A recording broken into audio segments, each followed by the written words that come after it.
Welcome to ডিমার্স 365। তোমাদের সামনে WBP, KP, group C, group D এবং অন্যান্য আরো সরকারি পরীক্ষা রয়েছে। তো সেই সমস্ত পরীক্ষাকে মাথায় রেখে তোমাদের আমি কয়েকটি পলিটি বা ভারতীয় সংবিধানের উপর কিছু ম্যারাথন ক্লাস করাবো। এবং দেখো, এই ম্যারাথন ক্লাস তোমার একদম সংক্ষেপে হবে, কোনো ধরনের আমরা ডিটেলস নিয়ে আলোচনা করব না, কারণ এই যে তোমার বিষয়, এই বিষয়টি কিন্তু অনেক বড়। তো আমার কিন্তু সম্ভব না যে আমি 2-3টি ম্যারাথন ক্লাসে শেষ করতে পারি। তো যেহেতু তোমাদের কয়েকদিন পরে পরীক্ষা, আমি খুব শর্টে কতটা তোমাদের করানো যায় সেটা আমরা করব। আজকে আমরা করব, দেখো, ভারতের সংবিধানের রচনা কিভাবে হলো, এই রচনার পেছনে কোন কোন কমিটি, কোন কোন ব্যক্তি ছিলেন সেগুলো আমরা জানবো, এবং আর্টিকেল 1 থেকে আর্টিকেল 51A পর্যন্ত কোন কোন বিষয় যুক্ত, অর্থাৎ কোন কোন সাবজেক্ট যুক্ত থাকবে সেগুলো আমরা এখানে আলোচনা করব। তাহলে দেখো, আমরা শুরু করি। প্রথমে দেখো, ভারতের সংবিধানের রচনা নিয়ে মনে রাখবে, আমাদের যে ভারতীয়, এই ভারতীয়দের একটি সংবিধানের প্রয়োজন হয়। যখন ব্রিটিশ সরকার ভারতীয়দের উপর অত্যাচার করে, ভারতীয়দের উপর রুল রেগুলেশন চালায়, সেই সময় কিন্তু ভারতীয়দের মনে হয় যে আমাদের একটি কোনো নিজস্ব একটা সংবিধান থাকা প্রয়োজন। তাহলে এই যে ভারতীয়দের একটি নিজস্ব সংবিধান হওয়া প্রয়োজন, এই ধারণাটি প্রথম দেন এম.এন. রয়। প্রথম ধারণা দেন এম.এন. রয় 1934 সালে। তাহলে পরীক্ষায় দেবে ভারতীয় সংবিধানের প্রথম ধারণা কে দেন? এম.এন. রয়। কত সালে? 1934 সালে। এরপর দেখো, এই ধারণাটিকে, অর্থাৎ এম.এন. রয় যে ধারণা দেন ভারতীয়দের জন্য একটি সংবিধান প্রয়োজন, এই ধারণাটিকে 1935 সালে ভারতীয় জাতীয় কংগ্রেস সমর্থন জানান। সমর্থন জানিয়ে এটি কিন্তু ব্রিটিশ সাম্রাজ্যের কাছে, অর্থাৎ ব্রিটিশ সরকারের কাছে এর প্রস্তাবটা দেওয়া হয়। দেওয়ার ফলে 1940 সালে একটি আগস্ট অফার ঘোষণা হয়, যেখানে বলা হয় যে দেখো, ব্রিটিশ সরকার সংবিধান নির্মাণে ভারতীয়দের অংশগ্রহণের প্রস্তাব দেয়। বোঝালো? তাই আগস্ট অফারে ব্রিটিশরা জানায় যে ভারতীয়দের একটা সংবিধান, সেই সংবিধানে ভারতীয়রা অংশগ্রহণ করতে পারে। ওকে, কিন্তু এখানে কিন্তু আগস্ট অফারটা ফেলার হয়, কারণ আগস্ট অফারে বলা হয় ডোমিনিয়ন স্ট্যাটাস দেওয়ার ব্যাপারে। তাহলে এগুলো কি, আমরা ডিটেলস আমরা কোনো পরে আমরা ভিডিও নিয়ে আসি তখন আমি আলোচনা করব। এরপর দেখো, ব্রিটিশ সরকার এই ভারতীয়দের যে সংবিধান, সেটিকে তৈরি করার জন্য 1942 সালে ক্রিপস মিশনকে ভারতে পাঠায়। তাহলে 1942 সালে ক্রিপস মিশনকে ভারতে পাঠায় ভারতীয় সংবিধানকে রচনা করার জন্য। এবং সেখানে শুধু রচনা না, সেখানে মনে রাখবে অনেক কিছু যেগুলো ব্রিটিশদের হাতে থাকবে, সেগুলোকে ভারতীয়দের সঙ্গে নেগোসিয়েশন করতে হবে। অর্থাৎ ভারতীয়রা যেন খুব কম জায়গাতে ওরা প্রেজেন্ট থাকতে পারে, মানে রিপ্রেজেন্ট করতে পারে। এই কারণে কিন্তু এই সংবিধানের যে সভা গঠনের প্রস্তাব, সেটি কিন্তু ব্যর্থ হয়ে যায়। বোঝালো প্রত্যেকের? যে ক্রিপস মিশন ভারতবর্ষে আসে নেগোসিয়েশন করতে, যে তোমাদের এই এই জায়গাতে আমরা তোমাদের রিপ্রেজেন্টেশন দেব, এবং বাকিটা দেওয়া হবে, মানে বাকিটা থাকবে ব্রিটিশদের হাতে। কিন্তু এখানে কিন্তু ভারতীয়রা অরাজি থাকে, মানে রাজি হয় না। তোমরা প্রত্যেকে বলতে পারবে যে ক্রিপস মিশনের তোমার চেয়ারম্যান বা সভাপতি কে ছিলেন? প্রত্যেকে মনে রাখবে স্ট্র্যাফোর্ড ক্রিপস। স্ট্র্যাফোর্ড ক্রিপস, স্ট্র্যাফোর্ড ক্রিপস ছিলেন কিন্তু এই তোমার ক্রিপস মিশনের সভাপতি। ঠিক আছে। এরপর দেখো, যখন ক্রিপস মিশন ব্যর্থ হলো, সেই ব্যর্থতার পরে 1946 সালে ভারতবর্ষে পাঠানো হয় আবার ক্যাবিনেট মিশন প্ল্যান। তাহলে এই ক্যাবিনেট মিশন প্ল্যানের বলতে পারবে কে চেয়ারম্যান বা সভাপতি ছিলেন? তা দেখো, এই ক্যাবিনেট মিশনের সভাপতি বা চেয়ারম্যান ছিলেন তোমার, কি বলো, পেথিক লরেন্স। পেথিক লরেন্স ছিলেন এর সভাপতি। তাহলে এই ক্যাবিনেট মিশনকে যখন ভারতে পাঠানো হয়, তখন এই ক্যাবিনেট মিশনের প্ল্যানের উপর ভিত্তি করেই 1946 বা 1946 সালে প্রথম ভারতে কনস্টিটিউট অ্যাসেম্বলি গঠিত হয়। তাহলে পরীক্ষায় দেবে যে কনস্টিটিউট অ্যাসেম্বলি কত সালে গঠিত হয়? 1946-এ। পরীক্ষায় দেবে কনস্টিটিউট অ্যাসেম্বলি কোন প্ল্যানের উপর ভিত্তি করে তৈরি হয়? আমরা বলবো কোথায় বলতো, তোমার ক্যাবিনেট মিশন প্ল্যানের উপর ভিত্তি করে এটি গঠিত হয়। এরপর দেখো যখন কনস্টিটিউট অ্যাসেম্বলি গঠিত হলো, এরপর এর একটা মিটিং হলো, সেই মিটিংটি হলো 9 ডিসেম্বর 1946। তাহলে এর ফার্স্ট মিটিং হলো 9 ডিসেম্বর 1946। এবং এই মিটিং এ যিনি তোমার অস্থায়ী যে প্রেসিডেন্ট বা সভাপতি ছিলেন তিনি হলেন সচিদানন্দ সিনহা। পরীক্ষায় বারবার দেবে কনস্টিটিউট অ্যাসেম্বলির তোমার অস্থায়ী যে সভাপতি বা প্রেসিডেন্ট কে ছিলেন, মনে রাখবে সচিদানন্দ সিনহা। এরপরে স্থায়ী সভাপতি রূপে নিয়োগ করা হয় বা নিযুক্ত করা হয় রাজেন্দ্র প্রসাদকে। তাহলে এখানে দুই ধরনের প্রশ্ন পেলে, প্রথম প্রশ্ন অস্থায়ী কে, সচিদানন্দ সিনহা। সেকেন্ড, এখানে স্থায়ী কাকে নির্বাচন করা হয়, রাজেন্দ্র প্রসাদকে। এরপর দেখো এই তোমার ভারতীয় সংবিধানকে তোমার তৈরি করার জন্য কনস্টিটিউট অ্যাসেম্বলিতে একটি প্রস্তাব পাঠায় কে বলতো, তোমার জওহরলাল নেহরু। জওহরলাল নেহরু কত সালে, 13 ডিসেম্বর 1946-এ। সেই প্রস্তাবটির নাম কি, উদ্দেশ্য প্রস্তাব। উদ্দেশ্য প্রস্তাব বা অবজেক্টিভ রেজলিউশন।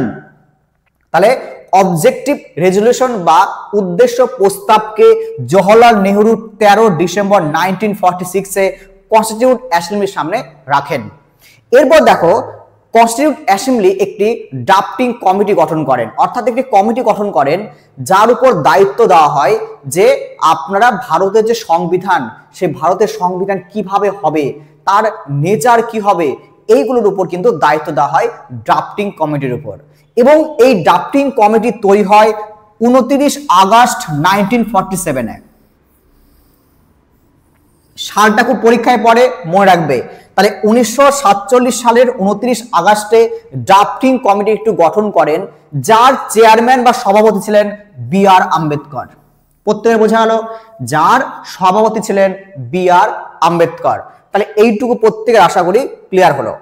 এবার দেখো এই যে ড্রাফটিং কমিটি, এই ড্রাফটিং কমিটি তোমার এই আমাদের যে ভারতের সংবিধান, সেই সংবিধানটি তৈরি করতে মোট সময় নেন 2 বছর 11 মাস 18 দিন।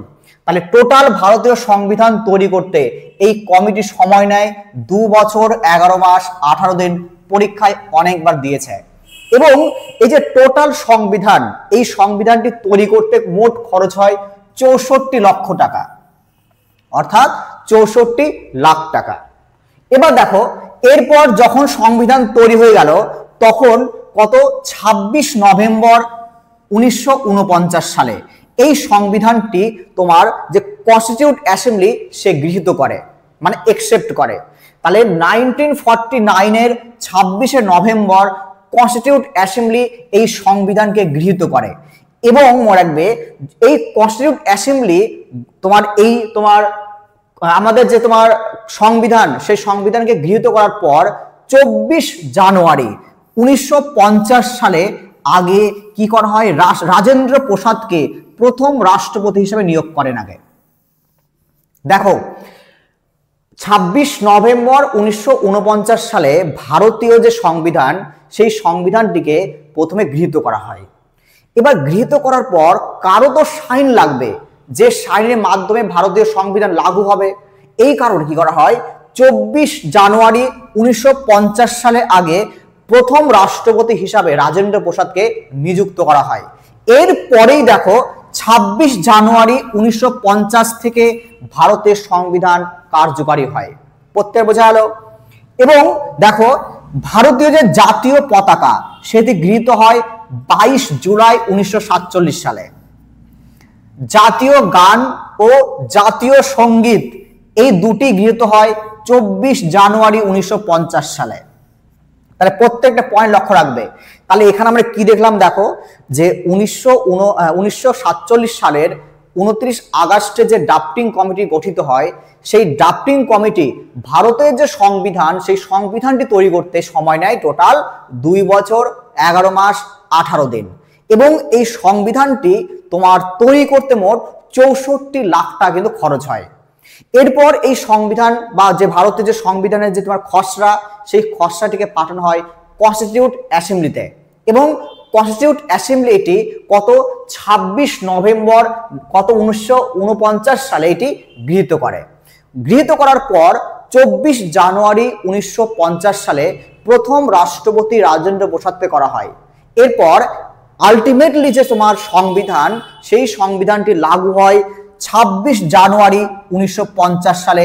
তাহলে দেখো এখানে লক্ষ্য রাখবে, যদি প্রশ্ন করে যে কত সালে সংবিধান গৃহীত হয়, আমরা বলবো 26 নভেম্বর 1949। যদি বলে কত সালে সংবিধান কার্যকারী হয়, আমরা বলবো 1950 সালের কত 26 জানুয়ারি। লক্ষ্য রাখবে প্রত্যেকে এটা, ঠিক আছে। তাহলে আমাদের এই সংবিধানের রচনা হওয়ার পর আমরা চলে আসবো পরের দিকে, যে প্রস্তাবনা বা প্রিয়াম্বাল সম্পর্কে। কারণ দেখো আমাদের হাতে বেশি সময় নেই, আমরা কম সময়ে অনেক কিছু শিখব। কারণ এখানে আমি ডিটেলস বোঝাতে যাই তাহলে কিন্তু আমাদের অনেকটা সময় লাগবে, তাতে কিন্তু আমাদের নিজেদেরই ক্ষতি হবে, কারণ অনেক শিখতে হবে, এখন শেখার সময় নেই, সামনে অনেক পরীক্ষা, আমরা পরীক্ষা দেব। এবার দেখো প্রস্তাবনা বা প্রিয়াম্বাল। এই যে প্রস্তাবনা প্রিয়াম্বাল, আগে কি আমি বলি তোমাদের। প্রস্তাবনা বা প্রিয়াম্বাল হলো এমন একটি তোমার আমি বলবো সংবিধান একটা কি বা চাবি, যেখানে বলা হয় যে আমাদের সংবিধান কি ধরনের হবে, আমাদের সংবিধান কি টাইপের হবে, কি নেচার হবে, আমাদের সংবিধান অনুসারে আমাদের দেশ কি পথে চলবে, আমাদের দেশ কি ধরনের হবে, তার প্রকৃতি কি ধরনের হবে, এই সমস্ত কিছু প্রস্তাবনা বা প্রিয়াম্বাল কনস্টিটিউশনকে বলে দেয়। বোঝালা প্রত্যেকের? তাহলে দেখো এই যে প্রিয়াম্বল বা প্রস্তাবনা, এটি কিন্তু সংবিধানের পরিচয়পত্র। কেন পরিচয়পত্র বললাম তোমাদের? যে প্রস্তাবনা বা প্রিয়াম্বল সংবিধানকে কি করে, যে সংবিধান কি ধরনের হবে, সংবিধান ভারতবর্ষকে বা আমাদের দেশকে কি ধরনের নেচার দেবে, আমাদের ভারত কি ধরনের তার প্রকৃতি নেবে, কিভাবে কাজ করবে, এই সমস্ত কিছু কিন্তু প্রিয়াম্বল বা প্রস্তাবনা বলে দেয়। এই কারণে বলা হয় সংবিধানের পরিচয়পত্র হলো তোমার প্রস্তাবনা বা প্রিয়াম্বল। এই যে তোমার প্রস্তাবনা বা প্রিয়াম্বল, এটি তোমার ইউএসএ কনস্টিটিউশন থেকে নেওয়া হয়। আমেরিকার যে সংবিধান, সেই আমেরিকার সংবিধান থেকে এই প্রস্তাবনা বা প্রিয়াম্বল নেওয়া হয়। এবং এই প্রিয়াম্বলের যে প্রথম খসড়া তৈরি করেন বিএন রাও, প্রথম খসড়া তৈরি করেন বিএন রাও। এবং দেখো মনে রাখবে, আমাদের যে সংবিধান বা আমাদের যে দেশ, এই দেশের আসল ক্ষমতা কার কাছে? জনগণের কাছে। তাহলে পরীক্ষায় প্রশ্ন দেবে যে আমাদের রাষ্ট্র, এই রাষ্ট্রের আসল ক্ষমতার উৎসকে জনগণ। অর্থাৎ দেখো দিয়েছে we the people of India, we the people of India. তাহলে পরীক্ষায় যেটা কোড করে দেবে যে we the people of India, এটি কোথায় আছে? আমরা বলবো প্রস্তাবনা বা প্রিয়াম্বলের মধ্যে আছে। প্রত্যেক বোঝা গেল? এবার দেখো এই যে প্রিয়াম্বল, এই প্রিয়াম্বল অনুসারে আমাদের ভারতবর্ষ বা আমাদের যে রাষ্ট্র কি ধরনের হতে পারে। তো বলা হচ্ছে দেখো আমাদের ভারত হবে কি সার্বভৌম। সার্বভৌম মানে কোনো অন্য কোনো দেশের গোলামার হবে না, অর্থাৎ ভারতবাসী নিজেরা এখন স্বাধীন। এখন ভারত যে দেশ বা রাষ্ট্র, এটি স্বাধীন দেশ, কোনো আর ফরেন কান্ট্রির কোনো গোলাম নয়। সেকেন্ড দেখো আমাদের ভারতবর্ষ হবে সোশ্যালিস্ট বা সমাজতান্ত্রিক হবে। দেখো তারপর 3 নাম্বার ধর্ম নিরপেক্ষ, অর্থাৎ কোনো ধর্ম, অর্থাৎ অন্য কোনো ধর্মকে তোমার কি বলবে, কোনো আঘাত করবে না। অর্থাৎ ভারতবর্ষে কোনো ধর্ম থাকবে না, হিন্দু মুসলিম খ্রিস্টান প্রত্যেকটা কিন্তু সবাই এখানে বসবাস করতে পারে। এরপর দেখো গণতান্ত্রিক, অর্থাৎ গণতান্ত্রিক মানে কি, যে ভারতবাসী কি করবে, নিজের ইচ্ছে মতো তার সরকারকে চুজ করতে পারবে, যে আজকে আমার এই সরকারকে পছন্দ একে নাও, এই সরকারকে পছন্দ এটা নাও। অর্থাৎ দেখো আমরা মানুষজন নির্বাচন করতে পারবে, একেবারে গণতান্ত্রিক। এবং দেখো ভারতবর্ষ আবার রিপাবলিক বা প্রজাতান্ত্রিক, অর্থাৎ ভারতবর্ষে আমাদের যে স্টেট বা রাষ্ট্রের হেড কিন্তু প্রেসিডেন্ট। তাহলে প্রেসিডেন্টকে কিন্তু আমরা নয়, কিন্তু ওইখানে তোমার যে এমপি এমএলএ থাকে তারা কিন্তু নির্বাচন করে। অর্থাৎ আমাদের দেশ কিন্তু প্রজাতান্ত্রিক আবার, অর্থাৎ রিপাবলিক। বোঝা গেল? তাহলে ভারতবর্ষ সার্বভৌম, সমাজতান্ত্রিক, ধর্মনিরপেক্ষ, গণতান্ত্রিক এবং প্রজাতান্ত্রিক। এরপর দেখো এই প্রিয়াম্বলে দেখো 42 নম্বর কনস্টিটিউশনাল অ্যামেন্ডমেন্ট অ্যাক্ট 1976 কি করা হয়, 3টি শব্দ অ্যাড করা হয়। কি কি? সমাজতান্ত্রিক, ধর্মনিরপেক্ষ এবং অখণ্ডতা। তাহলে পরীক্ষায় কিন্তু প্রশ্ন করবে যে নিচের কোনটি 42তম ভারতীয় সংবিধান সংশোধনী অ্যাক্ট 1976 দ্বারা কোন শব্দটি অ্যাড করা হয়? তাহলে এদের মধ্যে একদম ভালো করে মনে রাখবে, সমাজতান্ত্রিক, ধর্মনিরপেক্ষ এবং অখণ্ডতা। এরপর দেখো মনে রাখবে যে এই যে প্রস্তাবনা, এই প্রস্তাবনা প্রিয়াম্বল কিন্তু কোর্টে কোনো তুমি এর জন্য কেস করতে পারবে না। মানে যদি কোনো প্রিয়াম্বল তোমার কাছে মনে হয় যে ভায়োলেশন হচ্ছে, তুমি এর বিরুদ্ধে কখনো কিন্তু কোর্টে কেস করতে পারবে না। অর্থাৎ দেখো কি দিয়েছে, দেখো আদালতে সরাসরি গ্রহণযোগ্য নয়, তুমি এর জন্য কোনো জাস্টিস পাবে না। এবার দেখো আমরা জানবো আর্টিকেল বা ধারা। আমরা আর্টিকেল 1 থেকে একদম আর্টিকেল 51A পর্যন্ত আমরা এখন আলোচনা করব। তাহলে দেখো এই যে তোমার আর্টিকেল 1 থেকে 4, এই 1 থেকে 4 অবধি আমরা বলবো পার্ট 1 এ রয়েছে, পার্ট 1। তাহলে পরীক্ষায় যদি কখনো আসে যে আর্টিকেল 1 থেকে 4 কত নম্বর পার্টে আছে বা ভাগে আছে, আমরা বলবো পার্ট নাম্বার 1। দেখো 1 নম্বর আর্টিকেল শুধু মুখস্থ রাখবে, এখানে ডিটেলস আমি কোনো কিছুই বলবো না। আমি ডিটেলস তোমাদের পরবর্তীকালে কোনো এক সময় আমি তোমাদের ডিটেলস আলোচনা করে সমস্ত ইউটিউবে আপলোড করব। এখন আমাদের অল্প সময় বেশি আমরা কি করব, পড়াশোনা করব। দেখো আর্টিকেল 1 কি বলছে, দেখো ভারতের নাম ও ভূখণ্ডের কথা। অর্থাৎ আর্টিকেল 1 এ বলে যে আমাদের যে রাষ্ট্র, এই রাষ্ট্রের নাম কি, এবং আমাদের রাষ্ট্র বা আমাদের যে দেশ, সেই দেশে যে ভূখণ্ড কি কি ভাবে ভাগ হতে পারে, এই সমস্ত কিছু বলা হয় কিন্তু তোমার কোথায়, অনুচ্ছেদ 1 এ। এবং অনুচ্ছেদ 1 এ দেখো একটা ইংলিশে একটা কথা বলবে যে India, India that is Bharat, India that is Bharat. বোঝালো? অর্থাৎ আমাদের যে ইন্ডিয়া, আমাদের যে রাষ্ট্র, আমাদের দেশ, তার নাম কি? ইন্ডিয়া, ভারত। মনে রাখবে কোনো সংবিধানে হিন্দুস্তান সম্পর্কে কোনো ওয়ার্ড নেই। তাহলে পরীক্ষায় যদি বলে যে আমাদের সংবিধানে আমাদের দেশের কোন নামটি নেই, মনে রাখবে হিন্দুস্তান। হিন্দুস্তান নামে কিন্তু ভারত, আমাদের সংবিধানে কোনো নাম উল্লেখ নেই। ওকে, যদি তোমাকে একটা কোটেশন দেয় যে ইন্ডিয়া দ্যাট ইজ ভারত, এটি আর্টিকেল কততে দেওয়া হয়েছে? আর্টিকেল 1 এ আছে। কিন্তু আর্টিকেল 2 তে দেখো নতুন রাজ্য অন্তর্ভুক্তকরণ বা গঠন। দেখো আর্টিকেল 2 তে বলা হচ্ছে, দেখো যে আমাদের দেশের কোনো অংশ নয়, মানে আমাদের দেশের কোনো পার্ট নয়, এমন কোনো অংশ বা অঞ্চলকে ভারতবর্ষ কি করতে পারে, চাইলে একটা রাজ্য বা ইউটি করে আমাদের দেশের সঙ্গে মার্চ করতে পারে। এই ধরনের কথা বলা হচ্ছে তোমার আর্টিকেল 2 তে। তাহলে আর্টিকেল 3 তে দেখো রাজ্যের গঠন, সীমানা পরিবর্তন, এলাকা পরিবর্তন। দেখো আর্টিকেল 3 তে বলেছে, দেখো আমাদের অভ্যন্তরীণ যে রাজ্যগুলো থাকবে, সেই রাজ্যগুলোকে আমি ভেঙে নতুন একটা রাজ্য তৈরি করতে পারি।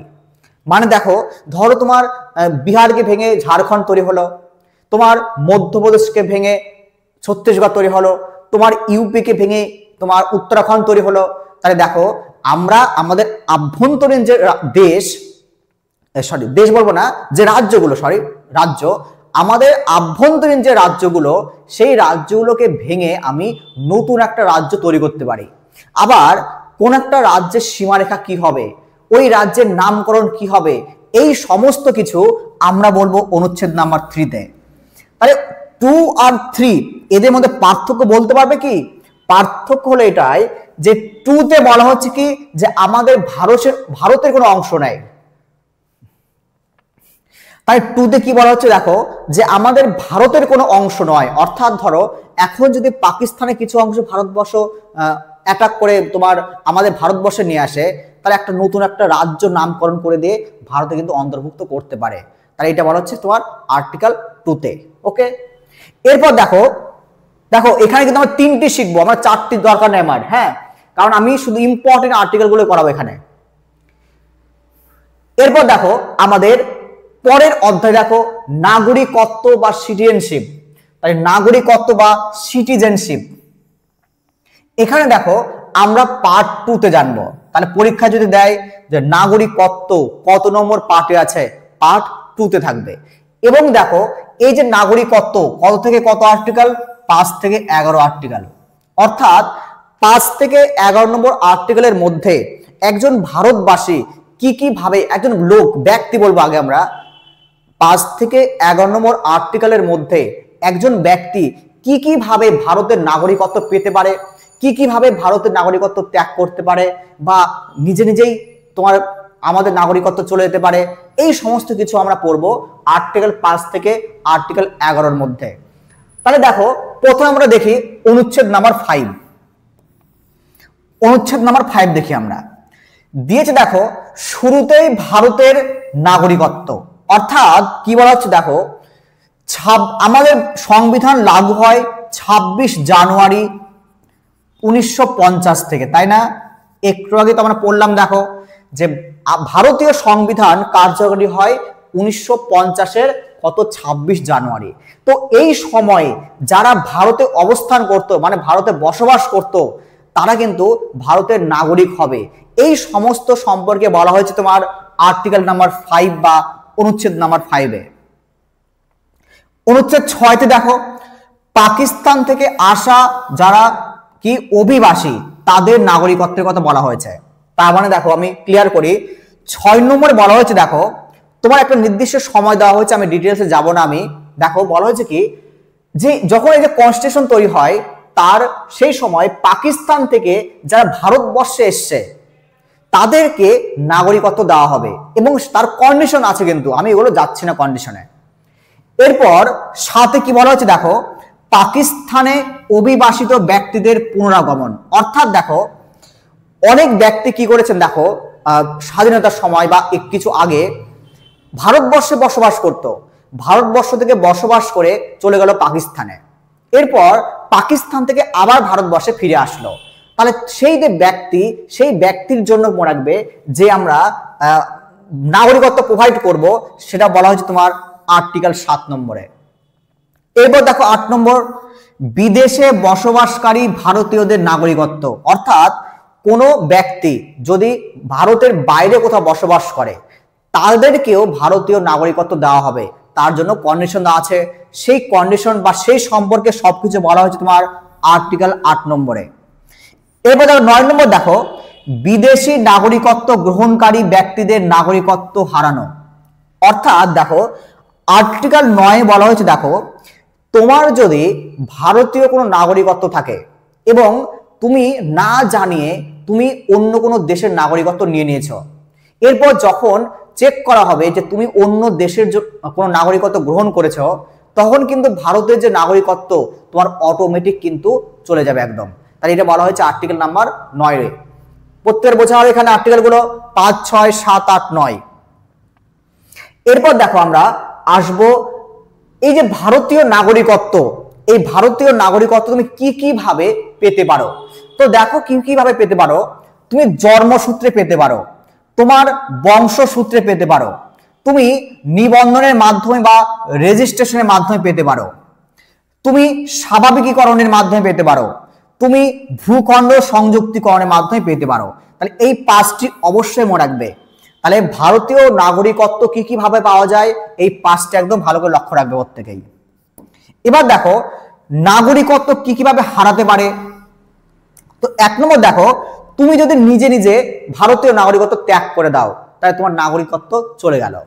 এরপর দেখো যদি তুমি অন্য দেশের নাগরিকত্ব গ্রহণ করে নাও তাহলে তোমার অটোমেটিক কিন্তু তোমার নাগরিকত্ব হারিয়ে যাবে। এরপর দেখো অপসারণ, অর্থাৎ তুমি যদি ইল্লিগাল ভাবে ভারতীয় নাগরিকত্ব গ্রহণ করো, তোমাকে চেকের পর ধরা মানে ধরতে পারা যায় যে তুমি ইল্লিগাল ভাবে ভারতীয় নাগরিকত্ব গ্রহণ করেছো, তাহলে সরকার তোমাকে কিন্তু তোমার নাগরিকত্ব ছিনিয়ে নেবে। তাহলে এইভাবে কিন্তু তোমার নাগরিকত্ব হারাতে পারে। তাহলে প্রত্যেকটা লক্ষ্য রাখবে প্রত্যেকেই।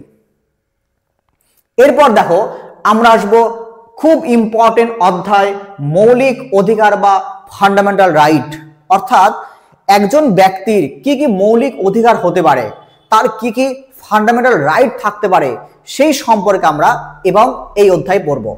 তো এই মৌলিক অধিকার বা ফান্ডামেন্টাল রাইট আমরা পড়বো পার্ট নাম্বার 3-তে। আমরা মৌলিক অধিকার বা ফান্ডামেন্টাল রাইট পড়বো পার্ট নাম্বার 3-তে, এবং আর্টিকেল নাম্বার কত? 12 থেকে 35। একদম মুখস্থ রাখবে। বলবে যে পার্ট নম্বর 3 তে কত থেকে কত নম্বর আর্টিকেল রয়েছে, আর্টিকেল 12 থেকে আর্টিকেল 35। অথবা বলবে যে ফান্ডামেন্টাল রাইট বা তোমার মৌলিক অধিকার, এই মৌলিক অধিকারের কত থেকে কত অবধি ধারা রয়েছে, আর্টিকেল 12 থেকে আর্টিকেল 35। অথবা জিজ্ঞেস করবে যে তোমার কত নম্বর পার্টে, পার্ট নম্বর 3 তে। এবার আসি আমরা আর্টিকেল 12 তে। দেখো আর্টিকেল 12 নম্বর দেখো, আর্টিকেল 12 তে বলা হয়েছে দেখো স্টেট বা রাজ্যের সংজ্ঞা। আমাদের যে রাজ্য, একটা রাজ্যে কি কি থাকবে সেই সম্পর্কে সমস্ত ধারণা দিয়েছে কোথায়? আর্টিকেল নাম্বার 12 তে। এখানে অনেক ধরনের তোমার গল্প আছে, আমি তোমাদের ডিটেলস কখনো আমি বলেছি, আমি ডিটেলস পরে আমি অবশ্যই আমি তোমাদের জন্য ভিডিও কিন্তু আপলোড করব। এরপর দেখো আর্টিকেল 13 তে কি দেখো, মৌলিক অধিকারের বিরোধী কোনো আইন বাতিল হবে। এর মানে কি? অর্থাৎ দেখো আর্টিকেল 13 তে বলা হচ্ছে দেখো যে ধরো আমাদের যে সংবিধান বা পার্লামেন্ট, এই পার্লামেন্ট, আমাদের ধরো পার্লামেন্ট এমন একটি আইন পাশ করলো যে আইনটি আমাদের কোনো ফান্ডামেন্টাল রাইট বা মৌলিক অধিকারকে লঙ্ঘন করছে। আর্টিকেল 13 বলছে তোমাকে যে এমন কোনো ল যদি আমাদের মৌলিক অধিকারকে লঙ্ঘন করে, তাহলে সেই ক্ষেত্রে কিন্তু মৌলিক অধিকারের ক্ষেত্রে ওই ল অ্যাপ্লিকেবল হবে না। বোঝালো প্রত্যেকের? দেখো তাই বলেছে, দেখো মৌলিক অধিকারের বিরোধী কোনো আইন বাতিল হয়ে যাবে, মানে ওই লটা কিন্তু আর তোমার ফান্ডামেন্টাল রাইট বা মৌলিক অধিকারের ক্ষেত্রে প্রযোজ্য হবে না। এই জন্য আর্টিকেল 13 তে একটা শব্দ ইউজ করা হয়, দেখবে তোমার, তার নাম বলা হয় জুডিশিয়াল রিভিউ। Judicial review. তাহলে পরীক্ষায় দিতে পারে যে জুডিশিয়াল রিভিউ আর্টিকেল নাম্বার কততে রয়েছে? আমরা বলবো আর্টিকেল নাম্বার 13 তে রয়েছে। এবং ল সম্পর্কে যদি বলে যে ফান্ডামেন্টাল রাইটের ল সম্পর্কে কত নম্বর আর্টিকেলে বলা হয়েছে? আর্টিকেল 13 তে।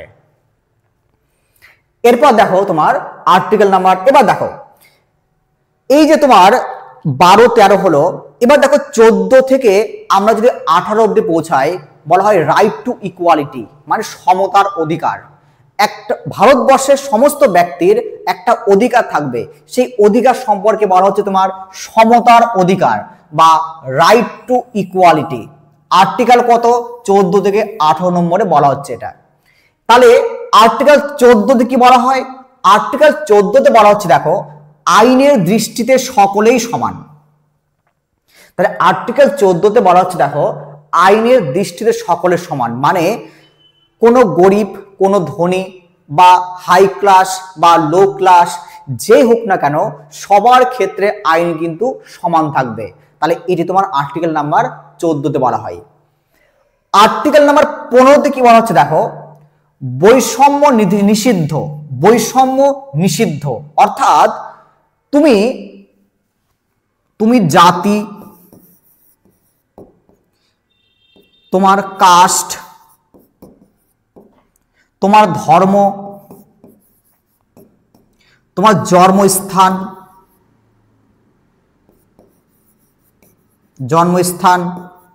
অর্থাৎ কোনো ব্যক্তি জাতি, কাস্ট, ধর্ম, জন্মস্থান এর উপর ভিত্তি করে কাউকে কিন্তু বৈষম্য করতে পারবে না, কাউকে ভেদাভেদ করতে পারবে না। তো এই সম্পর্কে বলা হয়েছে তোমার আর্টিকেল নাম্বার 15 তে। আর্টিকেল নাম্বার 16 তে কি বলা হচ্ছে দেখো সরকারি চাকরিতে সমান সুযোগ। অর্থাৎ মনে রাখবে ধর্ম, কাস্ট, জন্মস্থান, তারপর তোমার বংশ, এই সমস্ত কিছুকে ভেদাভেদ না করে সরকারি চাকরিতে সবাই সমান সুযোগ পাবে। তাহলে আর্টিকেল নাম্বার 16 বোঝা গেল। তাহলে ধর্ম, কাস্ট, জন্মস্থান, বংশ এর উপর ভিত্তি না করে প্রত্যেকেই কিন্তু সরকারি চাকরিতে সমান সুযোগ পাবে। এরপর দেখো 17 নম্বর দেখো অস্পৃশ্যতার বিলোপ। অর্থাৎ তুমি কাউকে, মানে আগেকার যুগে দেখবে ছোঁয়াচে বলতো, ছোঁয়াচে, যে আমার একে ছুলে আমার জাত যাবে, একে ছুলে আমার জাত যাবে, তাহলে এই ধরনের কথা কিন্তু আমরা এখানে আর বলতে পারবো না। সেটি কিন্তু আর্টিকেল নাম্বার 17 বলে দেয় যে এই ধরনের কাজ কোনো ব্যক্তি করতে পারবে না, যদি করে তার এগেনস্টে ল থাকবে। বোঝালো প্রত্যেকের? Article number 17। 18 নম্বর দেখো, উপাধি বিলোপ। উপাধি বিলোপ মানে তুমি কোনো ধরনের উপাধি নিতে পারবে না, তুমি ইচ্ছে মতো একটা ব্যক্তি কিন্তু উপাধি গ্রহণ করতে পারবে না। যেমন ধরো কোন একটা ব্যক্তি ভাবছে যে আমার নাম রাখবো মহাবীর রঞ্জিত মণ্ডল, কিন্তু হবে না। অথবা কেউ ভাবছে ধরো আমার নাম রাজা অমুক ধরো, তাহলে কেউ কখনো কারো নামের পূর্বে কোনো ধরনের উপাধি বা টাইটেল লাগাতে পারবে না। এই ধরনের কথা বলা হয় অনুচ্ছেদ নাম্বার 18-তে। তবে মনে রাখবে কোন মিলিটারি অর্থাৎ মিলিটারি ডিপার্টমেন্টে, তোমার মিলিটারি বা একাডেমির ক্ষেত্রে, একাডেমি, তাহলে মিলিটারি বা একাডেমির ক্ষেত্রে এই 18 নম্বর আর্টিকেল কিন্তু তোমার লাগু হয় না। এই দুটো বাদ দিয়ে সমস্ত ক্ষেত্রে তুমি কখনো কিন্তু তোমার উপাধি, এক্সট্রা কোনো উপাধি তুমি গ্রহণ করতে পারবে না। মহারাজা, তারপরে তোমার কোনো ধরো ডট ডট ডট দিতে পারবে না। চলো আমরা পরেরটা দেখি আমরা। এরপর দেখো আমার আসবে আর্টিকেল 19 থেকে আর্টিকেল কত 22। আর্টিকেল 19 থেকে আর্টিকেল 22 একে বলা হয় রাইট টু ফ্রিডম। একে আমরা বলবো রাইট টু ফ্রিডম। তো এই যে রাইট টু ফ্রিডম অর্থাৎ স্বাধীনতার অধিকার, তাহলে একজন ব্যক্তির যে স্বাধীনতার অধিকার থাকবে সেই সম্পর্কে বলা হয় আর্টিকেল 19 থেকে 22 নম্বরের মধ্যে। তাহলে আমরা দেখি যে আর্টিকেল নাম্বার 19-এ কি বলা হচ্ছে। দেখো এই 19-এ মোট 6টি স্বাধীনতার কথা বলা হয়। আগে ছিল 7টি, এখন হচ্ছে 6টি। তাহলে আর্টিকেল নাম্বার 19-এ 6টি একটা ব্যক্তির স্বাধীনতার কথা উল্লেখ করা হয়েছে। কি কি? তার মধ্যে 19-এর 1-এ বলা হয়েছে দেখো বাক স্বাধীনতা ও মত প্রকাশের স্বাধীনতা, অর্থাৎ একজন ব্যক্তি, সেই ব্যক্তির নিজস্ব কোনো মতামত প্রকাশের স্বাধীনতা রয়েছে। তবে একটা কথা মনে রাখবে, তুমি কখনো রাষ্ট্রের বিরুদ্ধে কোনো কথা বলতে পারবে না। এটুকু লিমিটেশন, এগুলো আছে, পার্ট আছে, এগুলো আমরা এখন পড়বো না, ডিটেলসে পরে পড়বো। তুমি ভালো কথা বলো, রাষ্ট্রের বিরুদ্ধে বা রাজ্যের বিরুদ্ধে কোনো কথা বলতে পারবে না। তাহলে তুমি তোমার মত প্রকাশের যে স্বাধীনতা সেটা বলে আর্টিকেল নাম্বার 19-এর 1-এ। এরপর দেখো আবার দেখো এই যে তোমার 1-এ বলেছি কি দেখো নীরব থাকার অধিকার, মানে তুমি চুপচাপ রয়েছো, তোমার সেটা অধিকার, তোমাকে কেউ কখনো বিরক্ত করতে পারবে না। যদি বিরক্ত করে তুমি কিন্তু তার এগেনস্টে কেস করতে পারো। তাহলে তোমার নীরব থাকার অধিকার, প্রেসের অধিকার, এগুলো সবকিছু কিন্তু 19 নম্বরে থাকবে। 19-এর 2টি দেখো শান্তিপূর্ণভাবে ও নিরস্ত্র অবস্থায় সমাবেশ করার স্বাধীনতা। শান্তিপূর্ণভাবে ও নিরস্ত্র অবস্থায় সমাবেশ করার স্বাধীনতা মানে কি? মানে দেখো বলেছে তুমি কোনো যদি সমাবেশ বা তোমার কোনো সভা করো সেখানে তুমি শান্তিপূর্ণভাবে করো, কোনো অস্ত্র তুমি নিও না, তাহলে তুমি কিন্তু শান্তিপূর্ণভাবে এগুলো করো। তাহলে এগুলো বলা হচ্ছে তোমার কোথায়? Article number 19-এর 2-তে। 3 নম্বরে দেখো সমিতি বা ইউনিয়ন গঠন করার স্বাধীনতা, অর্থাৎ একজন ব্যক্তি কি করতে পারে? সে একটা সমিতি গঠন করতে পারে, সে একটা ইউনিয়ন গঠন করতে পারে, সেটা তার স্বাধীনতা। এরপর 19-এর 4 দেখো ভারতের যে কোনো স্থানে অবাধে চলাচল করার স্বাধীনতা। তাহলে 19-এর 4-এ কি বলা হচ্ছে দেখো যে কোনো একজন ব্যক্তি ভারতের যে কোনো প্রান্তে যে কোনো মুহূর্তে যেতে পারে, কেউ তাকে বাধা প্রদান করতে পারবে না। তাহলে 19-এর 4-এ। 19-এর 5-এ দেখো ভারতের যে কোনো অংশে বসবাস ও স্থায়ীভাবে বসতি স্থাপন করার স্বাধীনতা। তাই 19-এর 5-এ দেখো বলা হচ্ছে কি ভারতের যে কোনো প্রান্তে তুমি যখন ইচ্ছে তখন কিন্তু বসবাস করতে পারো, তোমাকে কেউ কোনো বাধা প্রদান করার অধিকার নেই কারো। 6 নম্বর দেখো যে কোনো পেশা গ্রহণ, কোনো ব্যবসা বা বাণিজ্য পরিচালনার স্বাধীনতা, অর্থাৎ তোমার ইচ্ছে মতো তুমি তোমার লাইফের কোনো ব্যবসা বা লাইফে কোনো তোমার টার্গেট সেগুলো করতে পারো, এর জন্য কেউ কখনো তোমাকে বাধা দিতে পারে না। এগুলো তোমার প্রত্যেকটা স্বাধীনতা প্রত্যেকের মনে থাকবে। তাহলে অনুচ্ছেদের 19-এ আমার 6টি পার্ট হয়ে গেল। এরপর দেখো আমার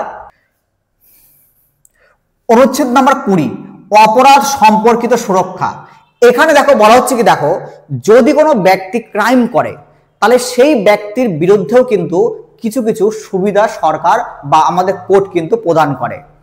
যেমন দেখো আমরা জানি যে রাত্রে কোনো মহিলাকে অ্যারেস্ট করতে হয় না, আবার কোনো মহিলাকে অ্যারেস্ট করতে হলে কোনো লেডি কনস্টেবলের প্রয়োজন হয়। তাহলে আমরা কিন্তু এইগুলো সম্পর্কে জানবো আর্টিকেল নাম্বার 20-তে। এরপর দেখো অনুচ্ছেদ নাম্বার 21, জীবন ও ব্যক্তিগত স্বাধীনতার অধিকার। এখানে আমি ডিটেলসে যাব না, অনেক কিছু আছে এখানে, শুধু মনে রাখবে জীবন ও ব্যক্তিগত স্বাধীনতা সম্পর্কে আর্টিকেল কততে? 21-এ। আর্টিকেল নাম্বার 21 এর এ দেখো, শিক্ষার অধিকার 6 থেকে 14 বছর। আর্টিকেল 21 এর এতে কি বলা হচ্ছে দেখো, যে 6 থেকে 14 বছর বয়সী যে সমস্ত শিশু তাদেরকে সরকার ফ্রিতে কিন্তু শিক্ষা দেবে, এই সম্পর্কে বলা হচ্ছে কততে? 21 এর এতে। এবং এটি তোমাকে মানে প্রচুর পরীক্ষায় দেয়। দেখো মনে রাখবে এই যে 21 এর এ, এটি তোমার 86 অ্যামেন্ডমেন্ট অ্যাক্টের মাধ্যমে 2002 সালে অ্যাড করা হয়। তাহলে পরীক্ষা যদি দেয় যে 6 থেকে 14 বছর বয়সী শিশুদের ফ্রিতে এডুকেশন দেওয়া হবে, এটি কত নম্বর অ্যামেন্ডমেন্ট অ্যাক্টের মাধ্যমে অ্যাড করা হয়? তাহলে মনে রাখবে 86 এর মাধ্যমে। কত সালে? 2002 সালে। কত নম্বর আর্টিকেল? 21 এর এ নম্বর আর্টিকেল। অনুচ্ছেদ নম্বর 22 দেখো, গ্রেপ্তার ও বন্দীদের ক্ষেত্রে সুরক্ষা। অর্থাৎ দেখো যদি কোনো একটা ব্যক্তি ক্রাইম করুক আর না করুক এখানে কোনো ঘটনা নেই, ধরো তোমাকে অ্যারেস্ট করা হলো, তাহলে তোমাকে কিন্তু সুরক্ষা প্রদান করবে কোর্ট বা আমাদের সংবিধান। যেমন দেখো যদি তোমাকে অ্যারেস্ট করে তাহলে দেখো তোমাকে 24 ঘন্টার মধ্যে আমাদের ম্যাজিস্ট্রেটের সামনে ওকে মানে উপস্থাপনা করতে হবে, তার মানে দেখো বা উপস্থিত করতে হবে।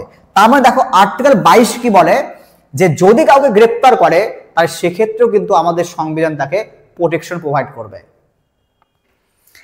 এরপর দেখো তোমার এবার দেখো 22 আমার হয়ে যাওয়ার পর মানে 19 থেকে 22 কি, তাহলে রাইট টু ফ্রিডম। এরপর দেখো আর্টিকেল 23 এবং 24। আর্টিকেল 23 এবং 24 যদি আমরা দেখি, বলা হচ্ছে কি শোষণের বিরুদ্ধে অধিকার।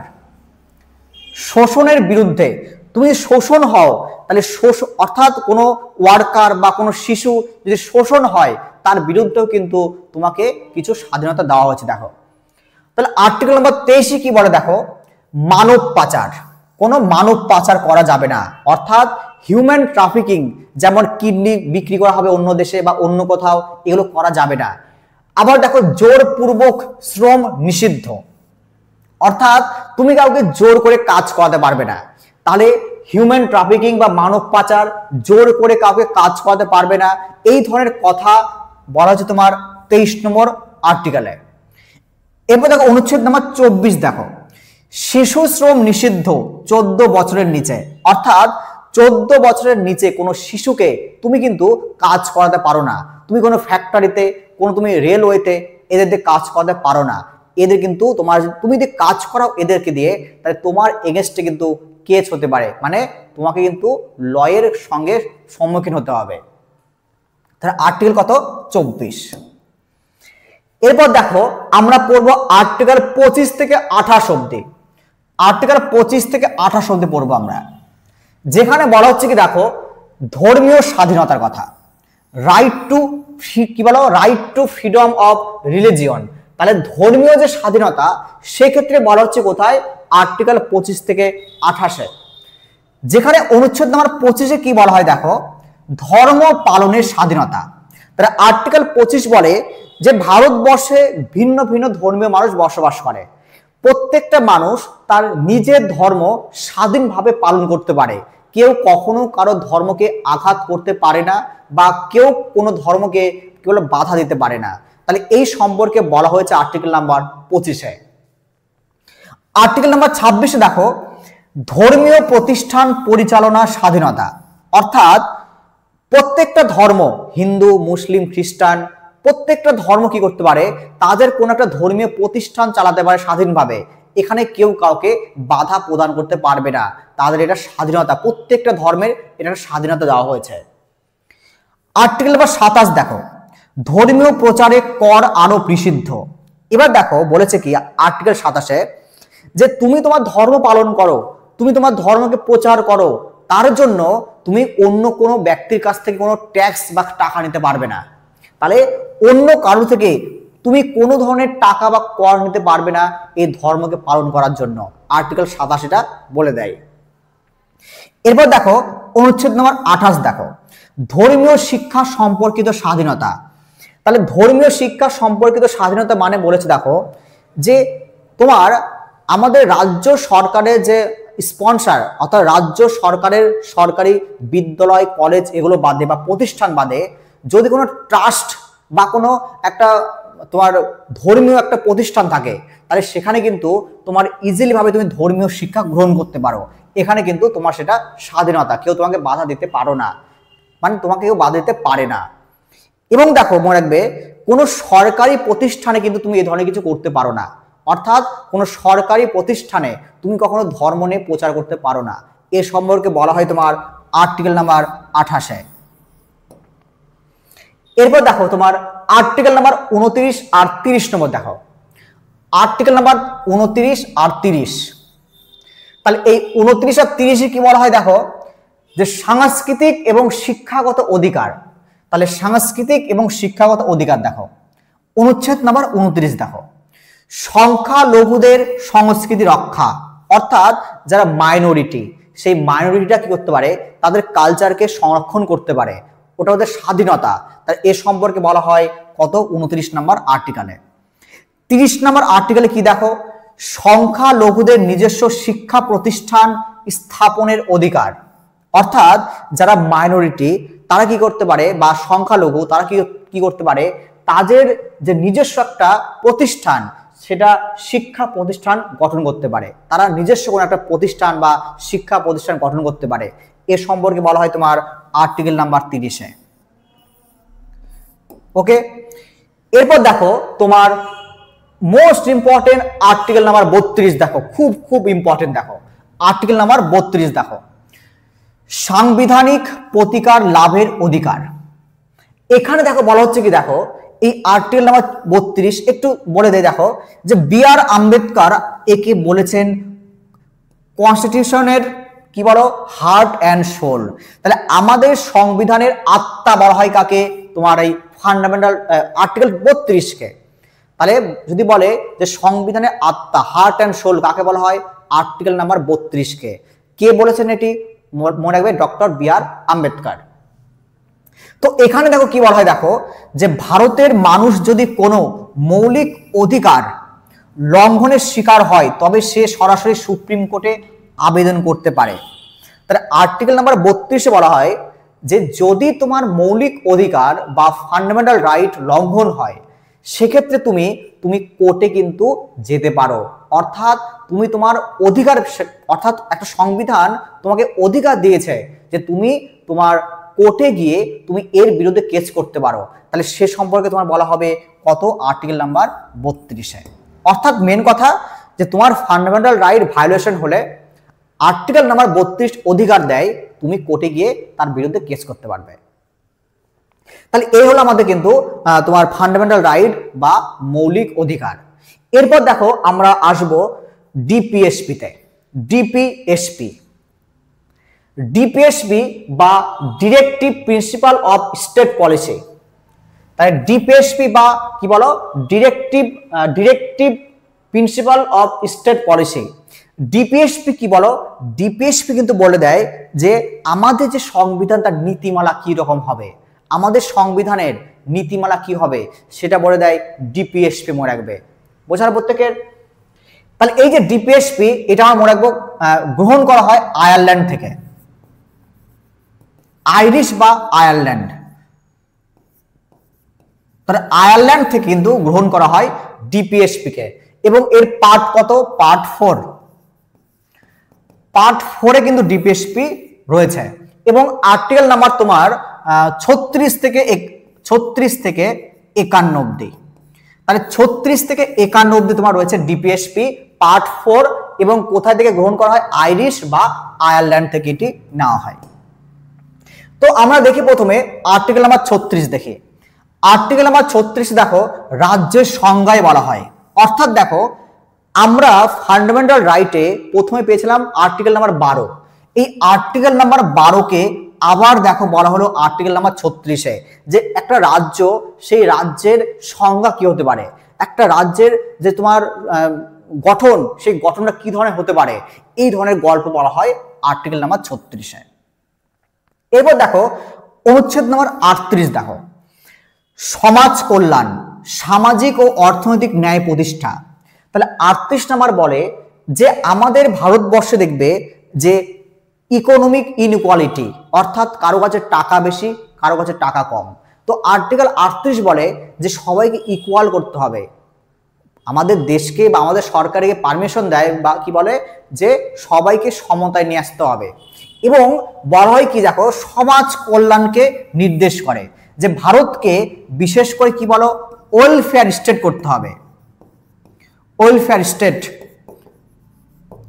অনেকবার পরীক্ষায় দেবে যে সমাজ কল্যাণ বা ওয়েলফেয়ার স্টেট এটি কোথায় উল্লেখ আছে, আমরা বলবো ডিপিএসপিতে, ডিপিএসপিতে বা বলবো আমরা অনুচ্ছেদ নাম্বার 38-এ। ওকে, মানে তোমার সামাজিক, সোশ্যাল, ইকোনমিক এই ধরনের যে ইনইকুয়ালিটি, এই ইনইকুয়ালিটিকে কি বলতো ইকুয়াল করতে হবে, এই ধরনের কথা বলা হয় 38 নাম্বার আর্টিকেলে। আর্টিকেল নাম্বার 39-এ দেখো ন্যায় সঙ্গত নীতিমালা। তাই ন্যায় সঙ্গত নীতিমালা মানে কি দেখো, এখানে বলা হচ্ছে দেখো যে তোমার আমাদের যে ভারতবর্ষে দেখো আগে কিন্তু কোন একটা কাজ করার ক্ষেত্রে, কোন একটা কাজ যদি করো তাহলে সেক্ষেত্রে একজন পুরুষকে যে টাকা দিতে হতো মানে দেওয়া হতো, অন্য একটা মহিলাকে কিন্তু সেই টাকাটা দেওয়া হতো না। তো আর্টিকেল নাম্বার 39 বলে যে কোন একটা কাজের ক্ষেত্রে পুরুষ এবং মহিলা, পুরুষ ও মহিলা সমান বেতন পাবে, কোনো ভেদাভেদ করা যাবে না, সমান বেতন পাবে, কোনো তোমার ভেদাভেদ করা যাবে না, অর্থাৎ ইকুয়াল রাইট, তোমার ইকুয়াল রাইট থাকবে তাদের টাকা পাওয়ার জন্য, বেতন পাওয়ার জন্য। এটি তোমাকে বলা হয় অনুচ্ছেদ নাম্বার 39-এ। এরপর দেখো 39-এর এতে কি দেখো, 39-এর এতে দেখো বিনামূল্যে আইনি সহায়তা। মানে কি যারা গরিব তারা যদি কখনো কোর্টে কেস লড়তে গিয়ে যদি তাদের কোনো অ্যাডভোকেট বা লয়ার না থাকে, তাদেরকে সরকার কিন্তু বা আমাদের কোর্ট কিন্তু বিনামূল্যে একটি করে উকিলকে ওরা দেবে। তো এই রকমের কথা বলা হয় তোমার 39-এর এতে, মানে বিনামূল্যে আইনি সহায়তা করবে যারা উকিল হায়ার করতে পারবে না, সেই ঘটনাটি বলা হয় 39-এর এতে। অনুচ্ছেদ নাম্বার 40-এ দেখো কি গ্রাম পঞ্চায়েতের প্রতিষ্ঠাতা, মানে প্রতিষ্ঠা, অর্থাৎ বা প্রত্যেকটা রাজ্যে কি হবে বা জেলায় কি হবে গ্রাম পঞ্চায়েত থাকবে, এই ধরনের তোমার যে বিষয় সেটি বলা হয় তোমার 40 নম্বর অনুচ্ছেদে। অনুচ্ছেদ নাম্বার 41 দেখো কাজের অধিকার এবং শিক্ষার অধিকারের কথা বলা হয়, অর্থাৎ প্রত্যেকটা ব্যক্তির শিক্ষা এবং যে কাজ তার অধিকারের কথা বলা হয় 41 নম্বর আর্টিকেলে। এরপর দেখো আমার 42 নম্বর আর্টিকেল দেখো, তাহলে তোমার আর্টিকেল 42 দেখো মানবিক শ্রম নীতি ও মাতৃত্বকালীন সুবিধা, এই কথা বলা হয় আর্টিকেল নাম্বার 42-এ। অনুচ্ছেদ নাম্বার 43-এ দেখো শ্রমিকদের জীবনযাত্রার মান ও জীবিকা সম্পর্কে, অর্থাৎ আর্টিকেল 32 বলে যারা শ্রমিক তাদের জীবনযাত্রাকে উন্নয়ন করতে হবে সরকারকে, মানে আমাদের সংবিধান পাওয়ার দেয় কাকে, সরকারকে, যে আমাদের শ্রমিক তাদের জীবনযাত্রার উন্নয়ন মান দরকার, তাদের জীবিকা অর্থাৎ তাদের যে জীবিকা সেটা সিকিউর থাকে, তার প্রোটেকশন পায় তারা, তাহলে এই সমস্ত কথা বলা হয় আর্টিকেল নাম্বার 43-এ। এরপর দেখো অনুচ্ছেদ নাম্বার 43-এর এ দেখো শিল্পক্ষেত্রে শ্রমিকদের অংশগ্রহণ, অর্থাৎ বিভিন্ন যে তোমার ছোট ছোট ইন্ডাস্ট্রি দেখবে, সেই ইন্ডাস্ট্রিতে কি বলতো যে শ্রমিক, সেই শ্রমিকদের অংশগ্রহণ করাতে হবে, এগুলো দায়িত্ব কার, সরকারের, সরকার এগুলো দায়িত্ব দিতে হবে সব। অনুচ্ছেদ নাম্বার 44 ইউনিফর্ম সিভিল কোড, খুব খুব ইম্পর্টেন্ট, খুব ইম্পর্টেন্ট ইউনিফর্ম সিভিল কোড। 45-এ দেখো 6 বছর পর্যন্ত শিশু শিক্ষা ও যত্ন বা কেয়ার নিতে হবে, অর্থাৎ দেখো অনুচ্ছেদ নাম্বার 45 বলে যে সরকারকে তোমার যখন একটা শিশু জন্মগ্রহণ করবে তখন থেকে শুরু করে কি বলতো তোমার 6 বছর পর্যন্ত ওদের শিক্ষা এবং ওদের যে যত্ন বা কেয়ার এর কিন্তু দায়িত্ব নিতে হবে সরকারকে। অনুচ্ছেদ নাম্বার 46 দেখো, এসসি এসটি এবং দুর্বল শ্রেণীর উন্নয়ন করতে হবে। তাহলে এসসি এসটি এবং দুর্বল যে শ্রেণী তাদেরকে উন্নয়নের কথা ভাবতে হবে সরকারকে। এই ধরনের পাওয়ার কে দেবে বলো? Article number 46। অনুচ্ছেদ নাম্বার 47 দেখো, পুষ্টি ও জনস্বাস্থ্য উন্নয়ন, অর্থাৎ যে তোমার স্বাস্থ্যের জন্য আমাদের জনস্বাস্থ্য, আমাদের হেলথ কেয়ার, সেই হেলথ কেয়ার, নিউট্রিশন, পুষ্টি, এগুলো কিন্তু উন্নয়ন করতে হবে সরকারকে। এরপর দেখো নাম্বার 47, আবার 47 দেখো, কারণ দুটো আছে, ভাগ ভাগ আছে, এগুলো সব আমি পরে আলোচনা করবো এগুলো সব। আবার দেখো 47 দেখো, যে মাদক দ্রব্য, সেই মাদক দ্রব্য কনজামশন বা এর উপর নিষেধাজ্ঞা থাকবে। অর্থাৎ তুমি মাদক দ্রব্য কিন্তু তুমি সবসময় খেতে থাকবে, বা তুমি ড্রিঙ্ক করবে, বা তুমি ইলিগাল বিক্রি করবে, বা তুমি কোথাও কিছু করবে, এগুলো করা যাবে না। অনুচ্ছেদ নাম্বার কত? 48 দেখো, গবাদি পশু সংরক্ষণ ও উন্নতি। আমাদের যে গবাদি পশু, সেই গবাদি পশুগুলোকে সংরক্ষণ করতে হবে, তাদের উন্নতি করতে হবে, তাদের ব্রিডিং করতে হবে, উন্নত জাত তৈরি করতে হবে। এগুলো কথা কত বলে? কত নম্বর আর্টিকেল? Article number 48। এরপর দেখো অনুচ্ছেদ নাম্বার 48 এর এ দেখো, বলেছে কি দেখো, পরিবেশ ও অরণ্য সংরক্ষণ করতে হবে, অর্থাৎ এনভায়রনমেন্ট এবং ফরেস্টকে সংরক্ষণ করতে হবে। অনুচ্ছেদ নম্বর 49 দেখো, জাতীয় গুরুত্বপূর্ণ স্মৃতিস্তম্ভ সুরক্ষা, অর্থাৎ যে সমস্ত ন্যাশনাল মনুমেন্ট, সেই সমস্ত মনুমেন্ট বা আমরা কি বলবো বলো, যে স্মৃতিস্তম্ভ বা মনুমেন্ট, সেগুলোকে আমরা কি করব? আমরা সংরক্ষণ করব। অনুচ্ছেদ নম্বর 50 দেখো, বিচার বিভাগ ও কার্যনির্বাহীর পৃথকীকরণ, অর্থাৎ যে আমাদের জুডিশিয়াল সিস্টেম, সেই জুডিশিয়াল সিস্টেম থেকে এক্সিকিউটিভ বডিকে আলাদা করতে হবে। এই রকমের কথা বলা হয় অনুচ্ছেদ নাম্বার 50-তে। অনুচ্ছেদ নাম্বার 51 দেখো, আন্তর্জাতিক শান্তি ও নিরাপত্তা উন্নয়ন, অর্থাৎ অন্যান্য দেশের সঙ্গে ভারত কি করবে? একটি শান্তি স্থাপন করবে। এরপর কোনো নিরাপত্তা উন্নয়ন, অর্থাৎ নিরাপত্তা সিকিউরিটি করবে ভারত চারিদিকে। এই ধরনের কথা বলা হয় কত নম্বর আর্টিকেলে? Article number 51-এ। তাহলে এই হলো তোমার আর্টিকেল 36 থেকে আর্টিকেল নাম্বার তোমার 51 ডিপিএসপি। তাহলে প্রত্যেকেই ভালো করে একটু করে লক্ষ্য রাখবে। এরপর আমাদের শেষ আজকে অধ্যায়, যেটা ফান্ডামেন্টাল ডিউটি বা মৌলিক কর্তব্য। তাহলে ফান্ডামেন্টাল ডিউটি বা মৌলিক কর্তব্য কততে? আর্টিকেল 4A তে থাকবে, আর্টিকেল নাম্বার কত? 51A, পার্ট 4A এবং আর্টিকেল 51A। তাহলে মৌলিক কর্তব্য বা পার্ট 4A এবং আর্টিকেল কত? 51A। মৌলিক কর্তব্য মানে একজন ব্যক্তি বা তুমি ভারতীয় হিসাবে তোমার কি কি কর্তব্য হতে পারে একজন ভারতীয় হিসাবে, সেই সমস্ত কথা আমার কোথায়? ফান্ডামেন্টাল ডিউটি বা মৌলিক কর্তব্যে বলা হয়। তো দেখো, এই মৌলিক কর্তব্যে কিন্তু প্রথম যখন সংবিধান তৈরি হয়, সেই সংবিধান তৈরির সময় কিন্তু এই ফান্ডামেন্টাল ডিউটি সম্পর্কে বলা হয়নি। পরবর্তীকালে 1976 সালে 42তম সংশোধনী আইন অনুসারে কিন্তু এই মৌলিক কর্তব্যকে অ্যাড করা হয়, আগে প্রথম দিকে ছিল না। তো যদি কখনো প্রশ্ন করে যে নিচের কোনটি সংবিধানে প্রথম দিকে রচনা হয়নি বা প্রথম দিকে অ্যাড করা হয়নি, পরবর্তীকালে অ্যাড করা হয়, অথবা বলবে 1976 সালে 42তম অ্যামেন্ডমেন্ট অ্যাক্টের মাধ্যমে নিচের কোনটি অ্যাড করা হয়, আমরা বলবো ফান্ডামেন্টাল ডিউটি বা মৌলিক কর্তব্য। তো এই ধরনের আমাদের টোটাল মোট 11টি মৌলিক কর্তব্য রয়েছে। কি কি দেখো বলেছে, দেখো, সংবিধানকে মানতে হবে, জাতীয় পতাকা ও জাতীয় সঙ্গীতকে সম্মান করতে হবে। তুমি যদি একটা ভারতীয় হও, তাহলে তোমাকে আমাদের যে সংবিধান তাকে মেনে চলতে হবে। আমাদের যে জাতীয় পতাকা, জাতীয় সঙ্গীত, তাকে কিন্তু সম্মান করতে হবে। অসম্মান করলে কিন্তু হবে না, মানে তোমার এগেইনস্টে কেস হবে যদি করে দাও।